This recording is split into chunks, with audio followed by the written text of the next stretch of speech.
Hello and welcome to the debate. I'm your host Sana Maqbool with you at PTV World. In today's show, we will be taking a look, of course, at the very important Paris summit that is taking place regarding, of course, new global financing. And this is important, especially in terms of where Pakistan stands, but also in terms of the worldwide discussion surrounding climate change and reducing poverty, something that was spoken about in the COP27, where the French president talked about this particular summit and how this will be an important platform to move ahead from the commitment that was made in the last hours of the COP27, in which there was an agreement of the establishment of a fund to support those countries most vulnerable to climate-induced disasters. But of course, the means of financing was something that wasn't really decided moving forward, and that seems to be the priority in the list of agendas that is going to be discussed as part of the summit to be held on the 22nd and 23rd of June. And this is especially important when we take a look at the scenario in which Pakistan is currently being placed, and especially in the way that we've been hearing stances coming in from the summit talking about building a new contract between the global north and south, talking about overhauling the entire system and adapting institutions such as the World Bank and IMF. And this is extremely important to the current state of affairs of developing countries, countries which have a lot of debt, and countries like Pakistan that are prone to climate-induced disasters, and something that we have faced on a very huge scale just last year, and expected, unfortunately, to also face similar disasters this year and the years to come. And so this conversation is especially relevant to Pakistan when the country actually took forward the entire issue of loss and damage and climate justice previously in the aftermath of the floods of 2022. It is also important, of course, that what Pakistan seems to be focusing on, especially moving forward, we know that the Prime Minister of Pakistan is also part of this summit, and he will be and has already also engaged with a number of important leaders, including the head of institutions such as the IMF and World Bank. And when we take a look at Pakistan's situation with reference to where we stand with the IMF bailout package and the date of expiry to be just a couple of days ahead, it seems that the chances of Pakistan securing a ninth review also have been diminishing. And so the meeting between the IMF head and the Prime Minister is especially important as well on the sidelines of this summit as to the kind of role that Pakistan has played, not just in climate change, but also in terms of fulfilling obligations that have been put forward by IMF, and the measures that the country has taken to protect its people from the numerous economic challenges that it faces. And so Pakistan was able to put forward its perspective on the matter. And this will or will not have an impact on the bailout package is something that, of course, remains to be seen. But we want to focus on the larger and overall objectives of the summit as well, and take a look what this would mean in our interactions with international institutions such as the IMF. So that will be the focus of our discussion today. But before we move ahead and start the discussion, we'll take a look at what the Prime Minister had to say as part of the summit. Last year, we had the most devastating floods as a result of climate change in Pakistan, which almost completely changed our lifestyle. 33 million people were affected. Millions of acres of standing crop was washed away. Mercifully, it could have been a huge number, but because of very proactive actions by all stakeholders, 1,700 people died, including children, and 500,000 animals were drowned. 2 million houses were either completely demolished or partially damaged. Now, we had to cough out hundreds of millions of dollars from our own pocket with our scarce resources and provide paltry sum of money to these flood affectees all over the country. An important stance that Pakistan is raising and setting the tone in terms of the perspective that the country shares and where it stands in terms of climate change justice. And we'll explore that further in our discussions. But let me now introduce our guest. We have with us, of course, finally in our studios, Senior Analyst Farrukh Pitafi. Welcome back, Farrukh, and glad to have you back in the studios. We've also been joined online by Mr. Laurie Laybourn, who's an environment policy researcher. Thank you very much, Mr. Laurie, for joining us and being part of the discussion. We have with us in the studios Mr. Ali Tauqeer, Sheikh, member Pakistan Climate Change Council, which is chaired by the Prime Minister of Pakistan. So thank you very much, Ali Tauqeer Sahab, for being part of the discussion. And as we move on, we will be later joined by Dr. Vaqar, Ahmed, who's a senior economist as well, to talk about how closely, of course, the climate change impacts the economic situation of the country as well. But let me start with you, Laurie, in terms of where we stand and what we're looking at. This, of course, this summit is an extremely important summit, especially in terms of a follow-up of the kind of commitments that were made back in COP27.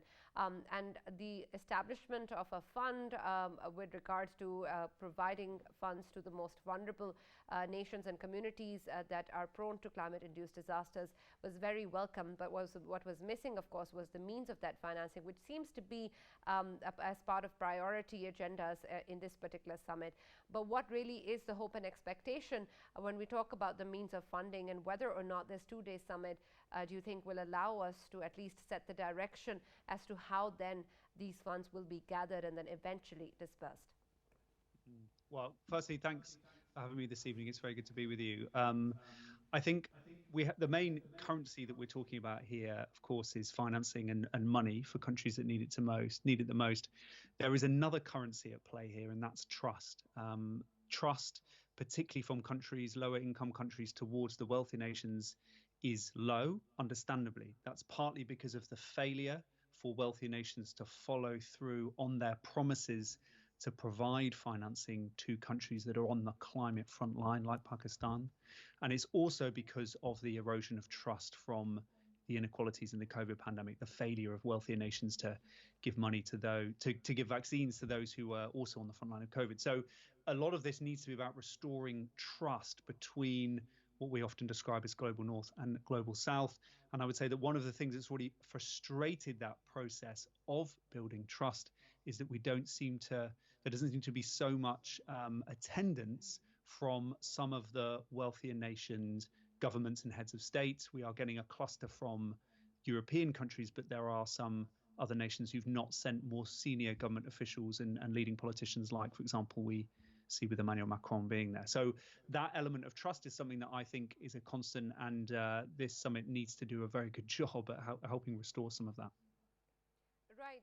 You also talked about the countries following through with their promises, and there was a discussion previously as well when we talk about pledges, of course, that have been made, or commitments that have been made way back in the past as well, that have only been partially met, or pledges that haven't been followed through. But when we talk about following up with these promises, is the onus on the country that actually makes the commitment, or will there be also a sort of accountability process in which there can be a body or institution that will hold them accountable? And who will that be, even when we talk about in terms of establishment of this fund, where exactly will be that framework that can hold countries such as the US or China, for that matter, accountable towards their commitments? I mean, this is one of the big questions. A persistent problem for less wealthy nations is that the inflows, the money that's supposed to be coming in and that has been promised, is not given the scrutiny that's required. It also can often come in the form of loans and not as grants or money just given to help support those nations, which of course can then increase the debt burden. And we've heard President Macron talk today about how no country should face a situation in which its debt or financial problems get in the way of it handling the climate crisis. But again, those are a lot of words, and the summit has to make some progress on working out what those mechanisms could be. There are existing climate funds out there. One of them relates to the $100 billion a year figure that looks like would just be met as of this year at last, many years late. And there is some scrutiny about how those financial flows work. We then also need to be in a situation where the existing major institutions, financial institutions globally, like the IMF and like the World Bank, also play a better part in providing financing. There's these special drawing rights, which are essentially resources that are given from the International Monetary Fund to various countries. That happened during COVID. Many of those countries are wealthy, like the country I'm in, the United Kingdom. They don't need those resources And Mia Mottley, the Prime Minister of Barbados, has been very good in saying that those special drawing rights should be redistributed to countries that need them. Right. This conversation, when we focus on international institutions such as the World Bank and IMF, there is also a stance with reference to an overhauling of the system and talking about how we need to adapt these institutions with reference to climate change justice and to support vulnerable communities. But it seems too good to be true in terms of how exactly we'll move forward to change the entire mechanism on which these institutions are based, and then of course vis-a-vis countries or markets are also based. Is there a way that we'll be able to balance out the two and navigate through the current system while also incorporating the changes? And are we even able to afford the time that that's going to require? I mean, on the time, no. There was a touching moment at the beginning of the summit where there was a moment's silence for the victims of the climate crisis so far. So in many ways, as I do not need to tell an audience in Pakistan, time is already too late for the increasing deadly impacts of this climate crisis. But there has been a growing willingness to explore alternatives in how financing works across the world. And what we see here with this summit, but before that, the agenda of Mia Mottley, the Barbadian Prime Minister, the so-called V20 group of vulnerable nation finance ministers, gives a really good example of how less wealthy nations are clubbing together to have leverage over wealthier nations internationally. An element of the geopolitics that exists here is that there is, of course, an element of how China and how Russia are playing international scene, and it in some ways is working here for so-called Western nations to be trying to work with those more vulnerable countries, really in what is a bit of a global rebalancing of how geopolitics works. So there are some opportunities there to try and get concessions and work with Western nations because they want to be seen to do that as we build different poles of power in a world in which we have the war in Ukraine and in which China is becoming ever more influential. Right. Thank you very much, Laurie Laybourn, for joining us and being a part of the discussion. It's a pleasure having you on the show.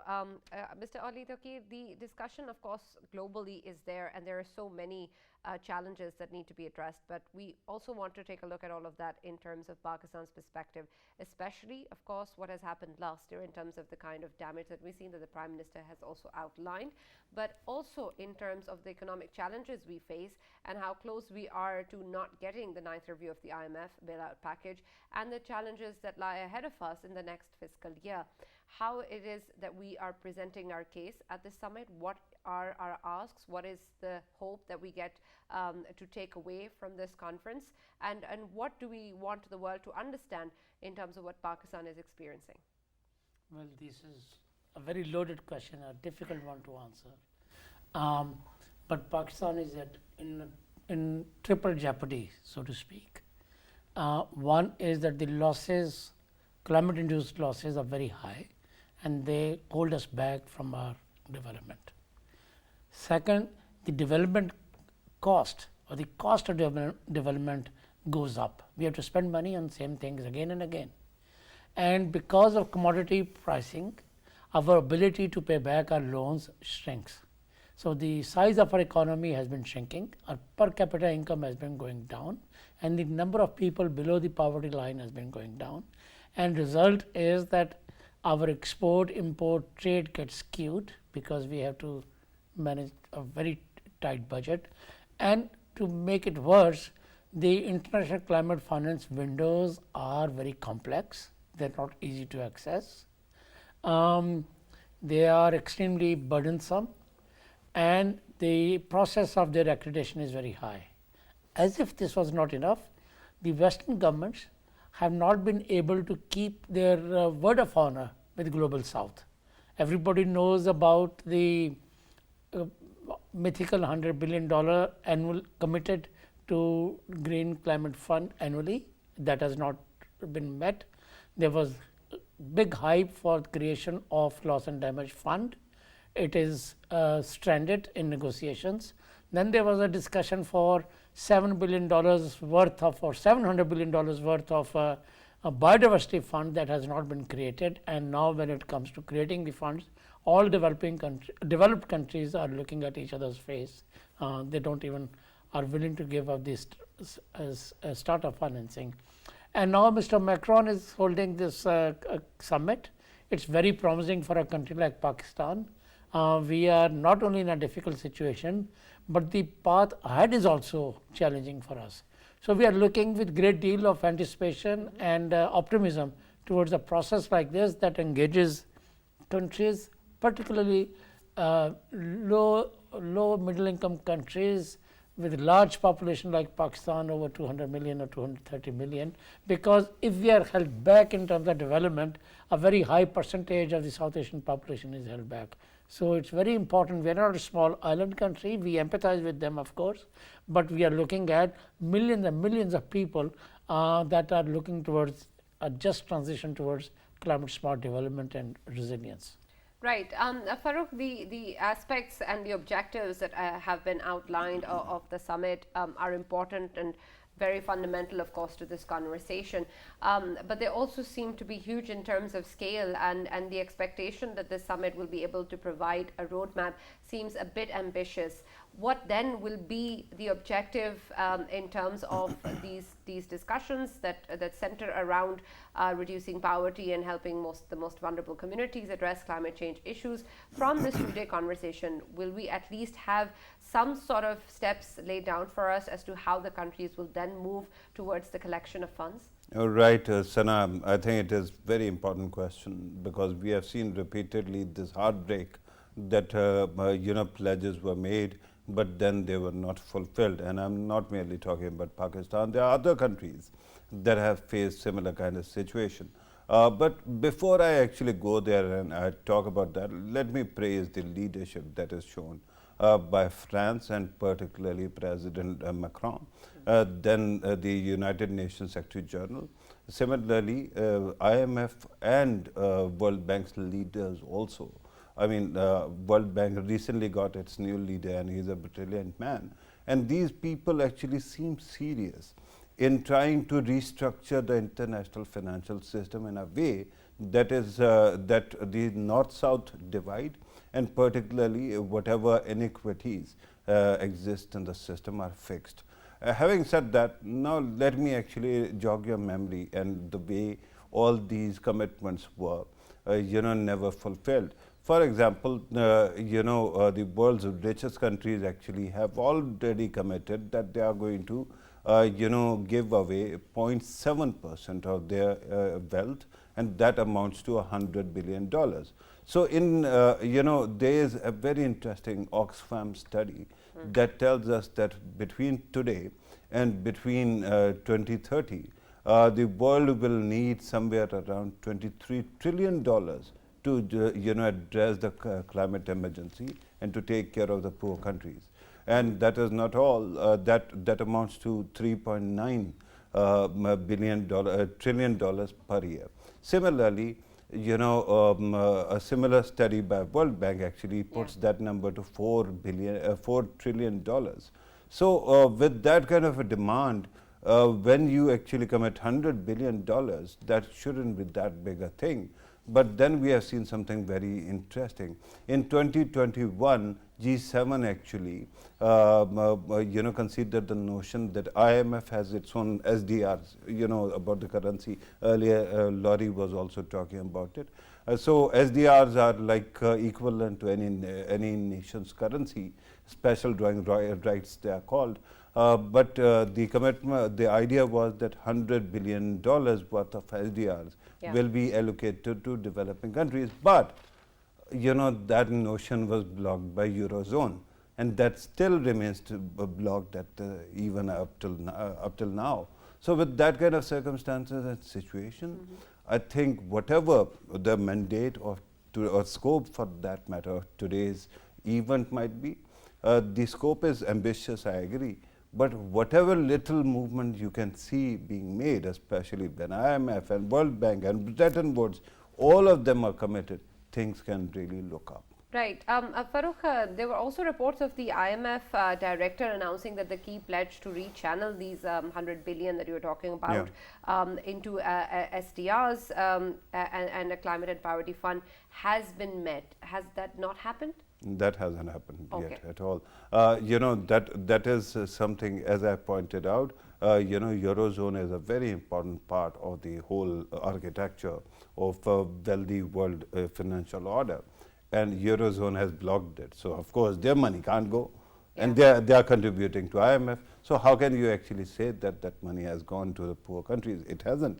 Okay. I hope it does in coming days. All right. Well, let's also welcome Dr. Vaqar Ahmed, the senior economist who's joined us online. Thank you, Dr. Vaqar, for being part of the discussion. And we're talking about the economics of the summit and the situation, especially with reference to poverty and climate change. And I want to further explore the role of institutions such as the IMF.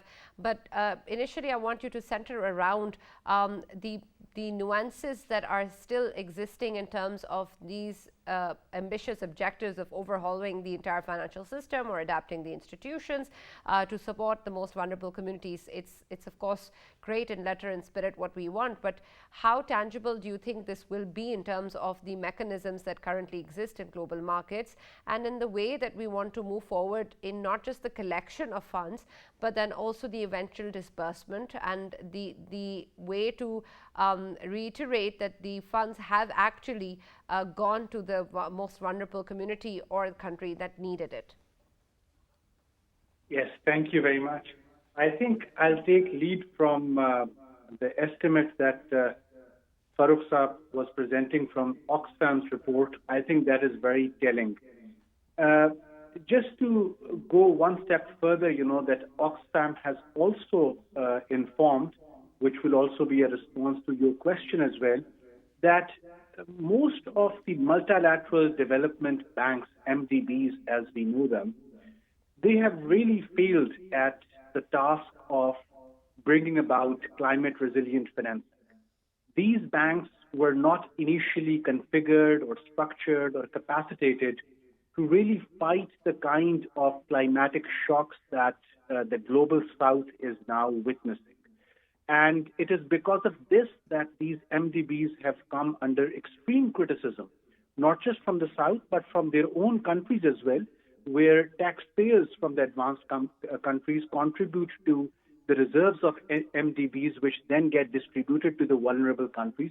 Even they have voiced their concerns that there's a lot of space which MDBs have to cover. Their human resource, their technical expertise has fallen short in the delivery of funds as well as technical assistance, which was required to actually protect the most vulnerable regions. That is one. Second, you talked of IMF. Now, IMF again was an institution which is really trying to find its space in the climate and DRM, disaster risk management space. IMF was traditionally only around to protect countries from current account crises or countries with balance of payment problems. It was only after COVID that IMF actually ventured into health-related emergencies, financing those emergencies. And now, of course, there's a lot of pressure on the IMF to respond to the climate-related needs. But again, I go back to that point that if you look at the current structure of IMF or the human resource that works at IMF, they really have a big space to cover. They have not effectively responded to countries, including Pakistan, who most needed climate finance. Right. And Dr. Vaqar, I want to understand what that means, especially moving forward in terms of what we would like to expect from such institutions. I understand that we are stuck with the bailout package still with the IMF, but whether or not that's going to happen, let's put that aside for a minute. But in terms of factoring in that Pakistan is one of the most vulnerable countries regarding climate change and climate-induced disasters, will the mechanism that we want to look at moving forward be part of the existing bailout packages, for example, or will that be an entirely alternate channel that countries like Pakistan can then move forward with in terms of any climate-induced disaster or the fact that they are vulnerable to it? Yes. So these are going to be separate tracks, actually. So the extended fund facility is something which is a completely different thing from what is being discussed under climate action with IMF and MDBs, and what is being discussed under compensation and damage framework, for example. These are all different tracks, basically. And if I specifically talk of the IMF, the way I see it, their near-term set of solutions or toolkit, as some people are talking about, will comprise of innovative financing instruments such as green bonds, green swaps, for example, debt-to-equity arrangements in lieu of some climate action by developing countries. We're also talking about that on the marine front, if countries work, so there could be some effort to accelerate bond issuance for blue economy as well. So these are all separate tracks. They are very new instruments for the world. Such transactions haven't been packaged around, and it's going to take some time before these products actually see their wider uptake. Right. Mr. Ali, the situation with reference to the IMF is of course there, and we know that the Prime Minister also met the head today, and that there was discussion regarding Pakistan's stance. And as Dr. Vaqar was pointing out, there will be alternate channels, but I want to understand that given the perspective that Pakistan is sharing with the world in terms of what we need from the global north, say in terms of climate justice, the fact that Pakistan will have to face impact even though it contributes less than 1% to global greenhouse gases, and the fact that when, of course, as the Prime Minister also spoke, that whenever we have spoken about in the aftermath of the floods as well regarding the kind of support that we need or the kind of climate justice that is required, there has been talk of loans, even though the money was distributed in other parts of the world. And so there is talk of bolder lending policies from institutions such as the World Bank and IMF. But what can Pakistan gain in terms of the pressure that is already there on these institutions, as Dr. Vaqar was saying, and through this summit increase that to somehow also trickle down in our current conversation with the IMF? Is that something that we have planned and as part of the agenda in the summit? There are several tracks that are shaping up concurrently, and we have a tendency in Pakistan to mingle them without realizing that they're separate. They may influence each other, but there are developments happening autonomously and their own time frames. One is soul searching and recasting of Bretton Woods institutions such as the World Bank, IMF and IFC. Now it's a relatively longer time scale, so that is happening, and I would like to park us today that issue that will take much longer. That's under discussion in Paris. Second is the complexity of international climate finance windows that have been established during the last 1 decade or so, such as GCF, such as JEF, such as Biodiversity Fund that I referred to, and other such funds. They are not rich, and they are extremely complex. They are not easily accessible, and the Western governments have not provided their due share of financing to those institutions. So the countries like Pakistan are not able to access those.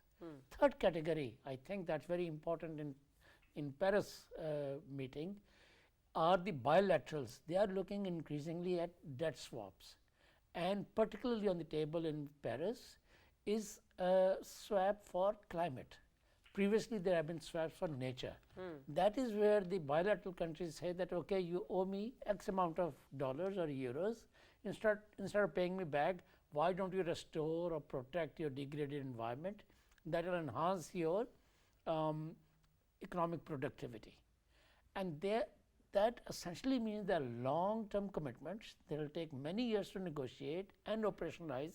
Yeah. In some cases, they have to create special purpose vehicles whereby they are implemented not by the governments or smaller NGOs, but by specially created institutions. And then the disbursements are not additional.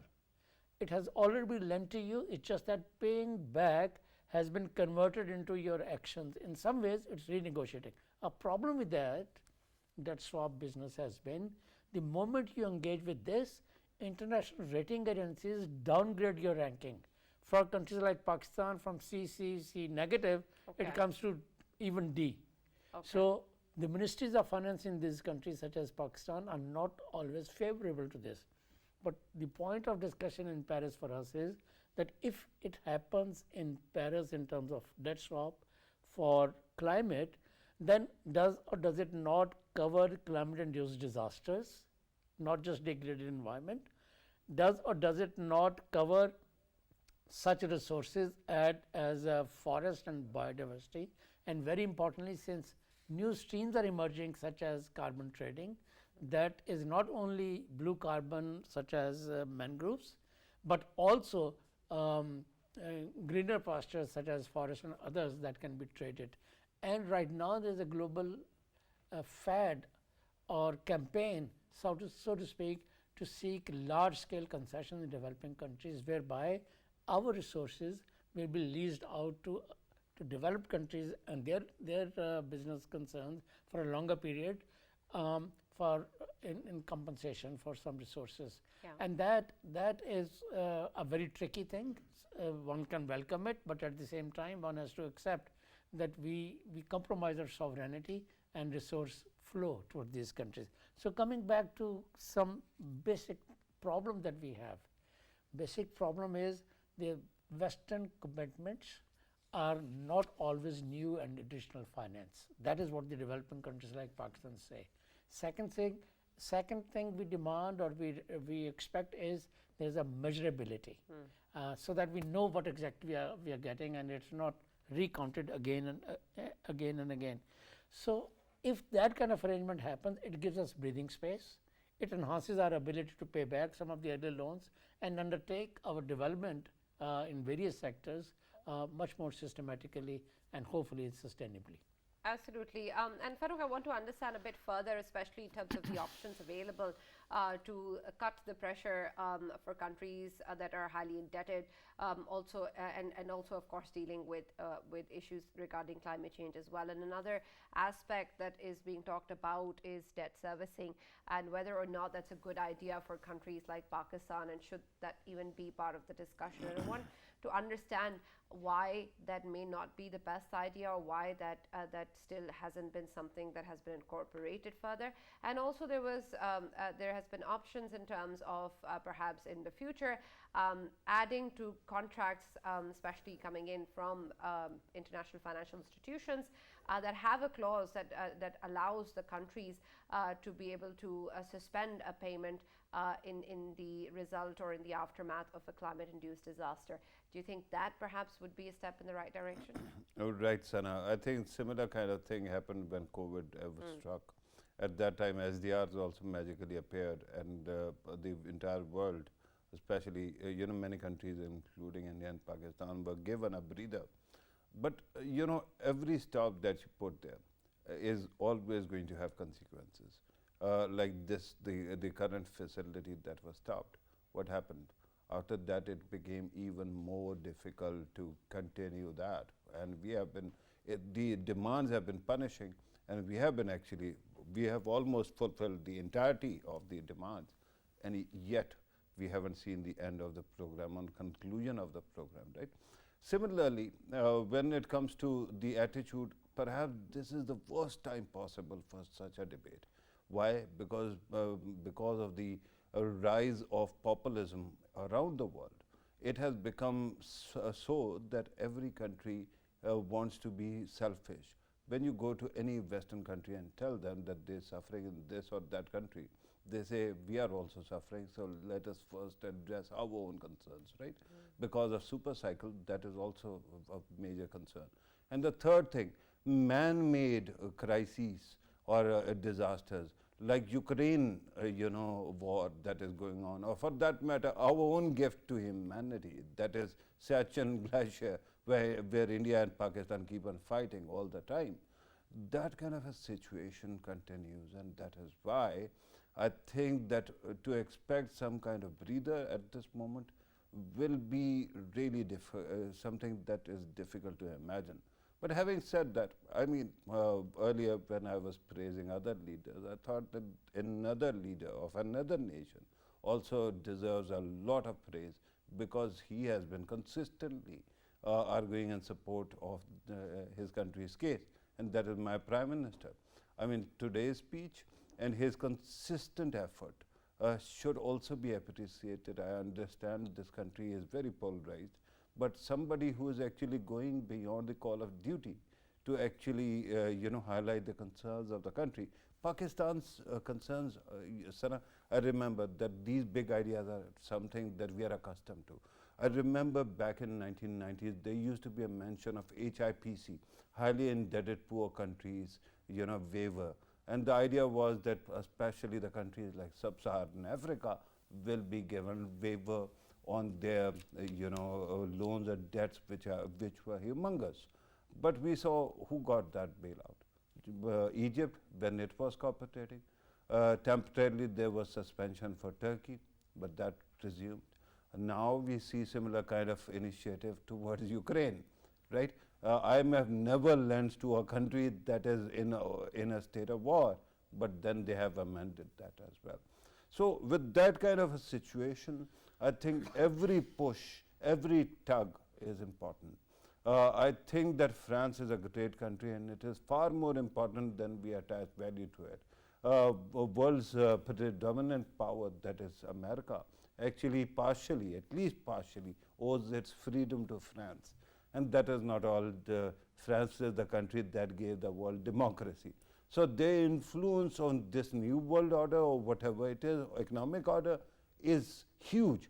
So if they are actually being conscientious and being led by a conscientious leader, and then IMF, World Bank and UN are present there trying to support those efforts, I am still hopeful that something might actually come out of it.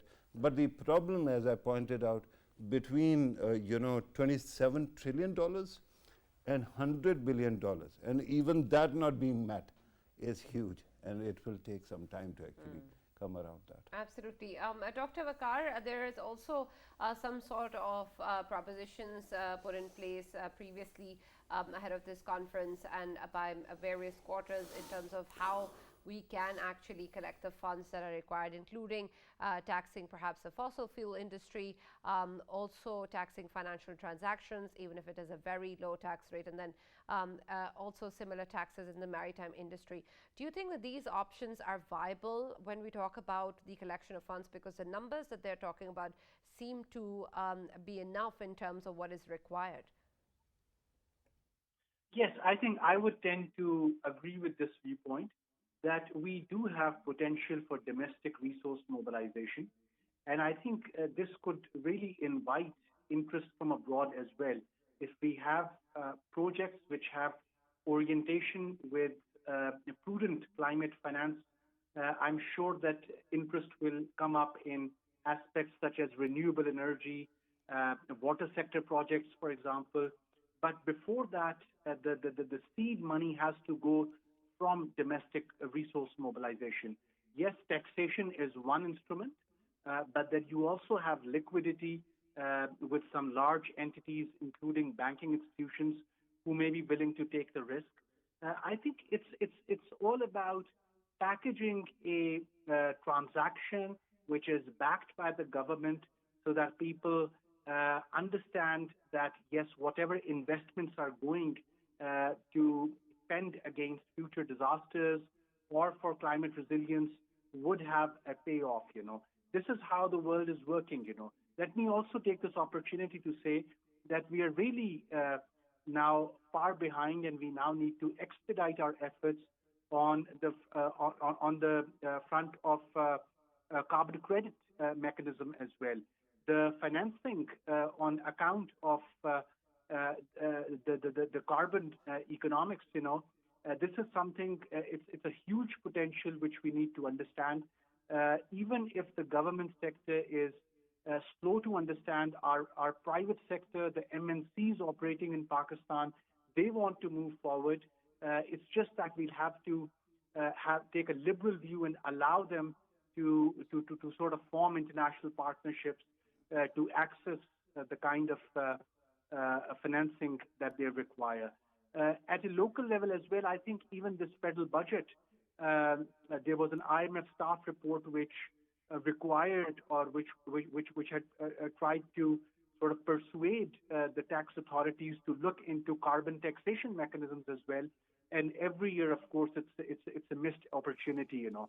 Finally, if I can say, again on domestic resource mobilization front, that there is space when it comes to public investment through our own resources. And I had said this in one of the programs immediately after the floods, that let's put a moratorium on a large number of brick and mortar projects and just direct all that CSDP and ADP financing towards projects which can protect our communities comes the next such disaster. Right, absolutely, and that's very important, Mr. Ali Tauqeer. I want to discuss further this particular issue, especially on the local front, because as I was talking to Laurie before, while we debate and try to finalize some sort of mechanism moving forward and overcome all of the complications within that, nature isn't waiting. Climate change is already here. We've already witnessed it, and we may be addressing another unfortunate tragedy before we know it. And so at a local level, we also need to be prepared for it. And the number of measures that, as Dr. Vaqar was outlining, perhaps seem to still be missing in the entire puzzle that we're putting up. So what do you think that maybe the Pakistan Climate Change Council or other important quarters are doing, especially in terms of a 3-year, 5-year, 10-year plan as moving forward? What are we going to do with or without international financing? What are the kind of necessary requirements at home, whatever, regardless of what the situation is? And whether or not loss and damage in the local sense has become an important discussion, and we've allocated budgets for that. Thank you. Let me try to answer this thing in a particular context. Yeah. First, we need to understand that global international finance is not working, and there's a great recognition. And there's an effort to restructure, re-envision, and rejuvenate some of those institutions that we've been talking about. That, however, does not mean that the Western economy's faith in the market economy has weakened. All international assistance to developing countries like Pakistan will be driven by market forces. Therefore, the expectation that grants will be flowing towards us is over-optimism. We'll probably have access to loans, if at all, when it happens. And loans would also take different kinds of shapes and shape and context. Very important conversation in this regard is that when the finances flow towards developing countries like this, the expectation is that we are fit to run. That means we have the spending capacity, we have the absorptive capacity, we have determined our needs, and we know where there'll be a better return on our investment. Now, this is easy said than done. Developing countries lack precisely in these institutional strengths.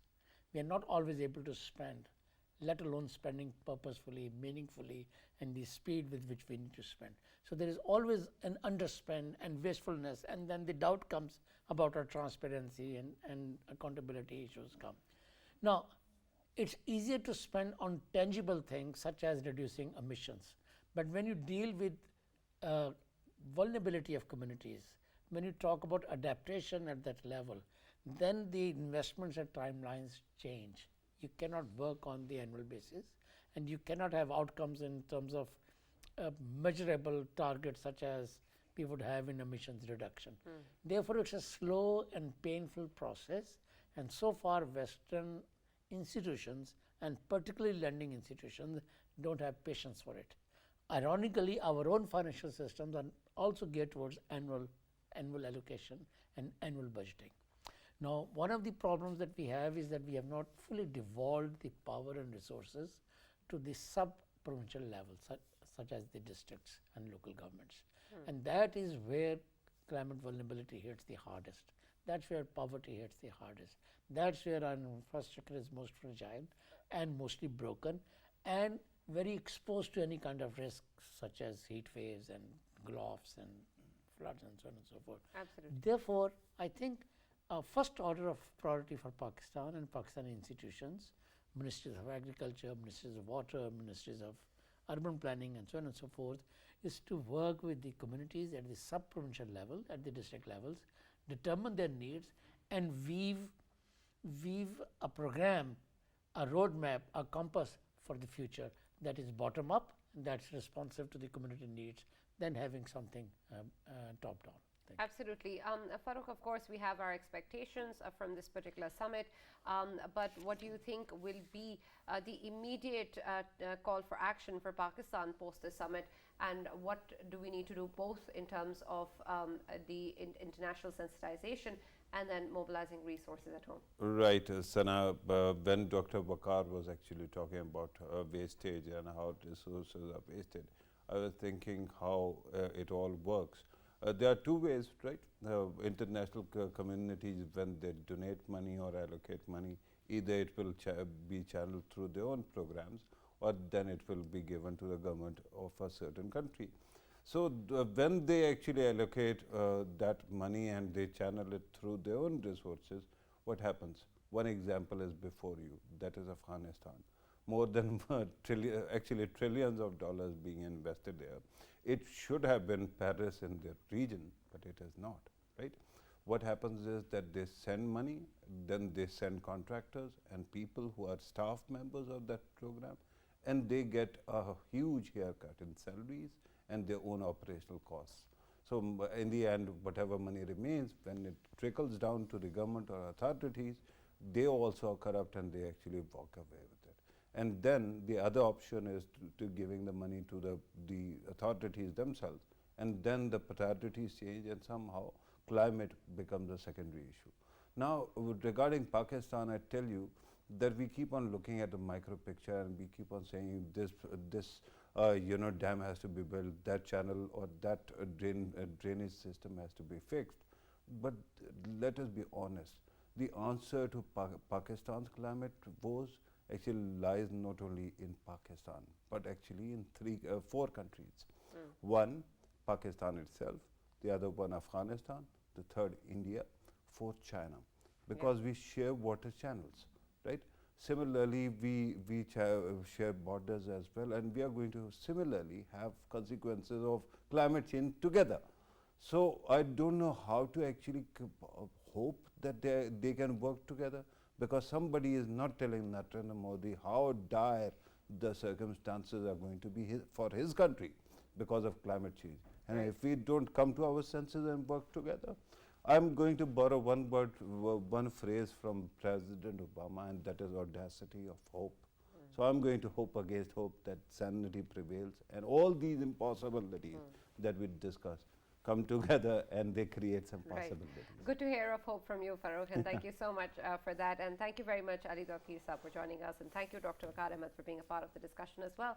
That's all that we have from the debate. Much remains to be seen coming out from the summit, and we'll be talking more about that in our next show. Stay tuned to P2P World. That's all that we have from today. Good night.